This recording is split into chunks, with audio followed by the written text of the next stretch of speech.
Amina, the beloved only child of her parents. Their world revolved around her, and they worked tirelessly to provide her with everything she needed.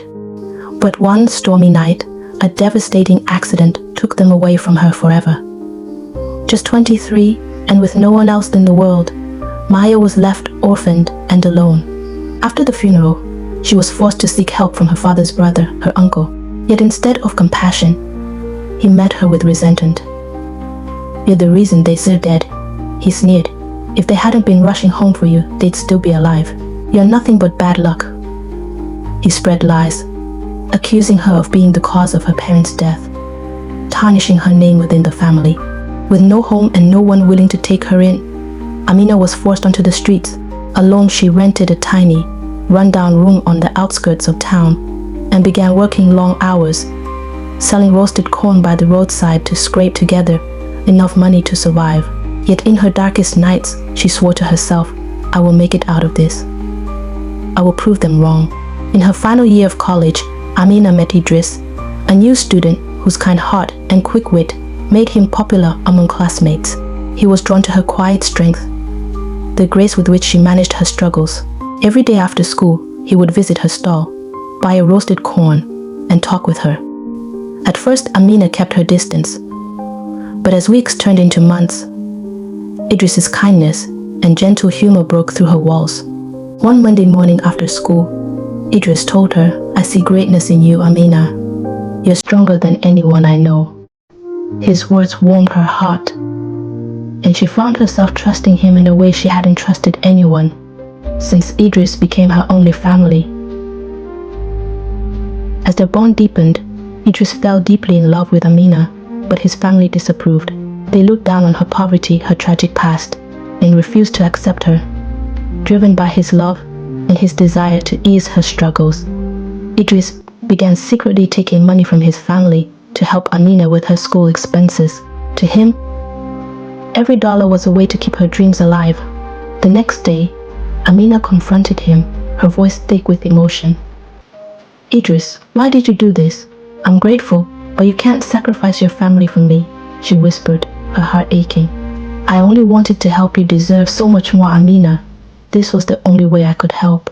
So Idris promised Amina, "Since you disagree, I wouldn't repeat it," he said, reluctantly, "but will still pay some fee without her knowing."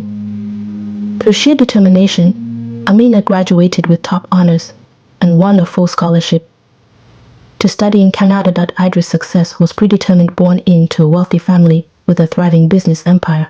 His father's expectations were high and Idris delivered.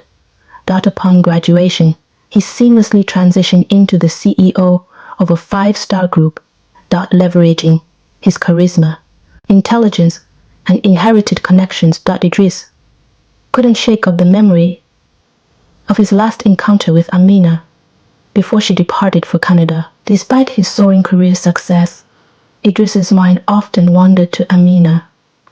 He couldn't shake off memories of her unwavering resilience and unrelenting spirit. Amina's absence had left an unfillable void, a constant reminder of the love they once shared. "Why waste your heart on someone beneath you?" his father asked one evening, anger in his eyes. But Idris was unyielding.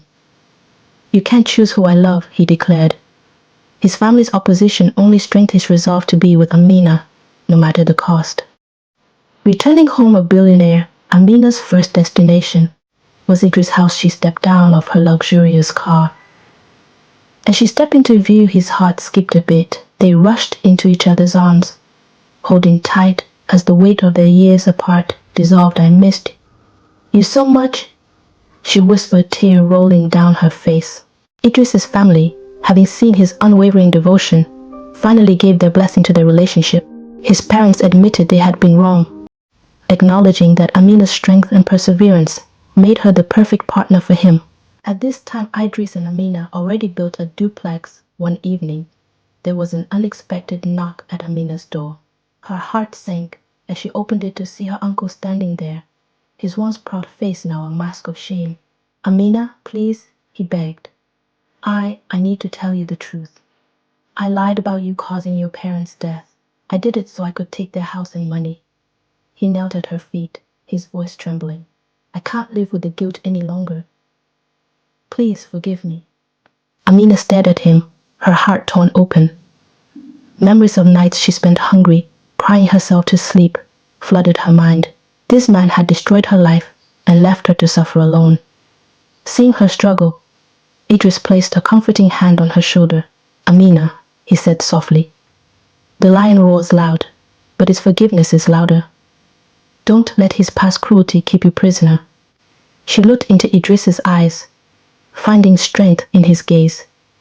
With a deep breath, she spoke the words she had never thought she'd say, I forgive you. Her uncle wept with relief. But Amina's forgiveness was not for him alone, it was her way of freeing herself from the last of her pain. Months later, Amina and Idris stood together, surrounded by friends and family, ready to begin the next chapter of their lives. As they exchanged vows, Amina realized she had finally come full circle.